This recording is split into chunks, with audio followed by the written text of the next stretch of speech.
about to share with you is not only a great gift idea, but you're also going to want to pick up one for yourself. What am I talking about? It's just a simple little rope. Now, it may look like just a rope, but this thing quite possibly is the most addicting, fun thing to do when it comes to fitness, movement, and everything else. Every time I show one of these to my clients, then they start coming to like, are we gonna rope today? Are we gonna rope today? I'm like, yeah, we'll get to roping. We gotta do some other stuff first.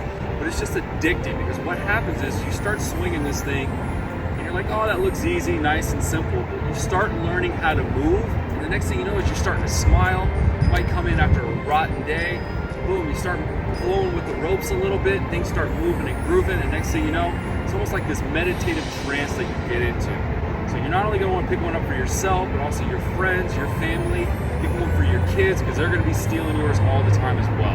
Now you could easily just go to like Home Depot or Lowe's and pick up about 15, 20 feet of rope, but I would highly recommend going to the source. That's the WeckMethod. They're the guys who make these things. They came up with the whole entire system.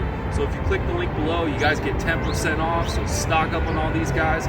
Plus, I'll include a video series, so it'll teach you how to do all the cool moves, tips, and tricks, so you can get your roping on.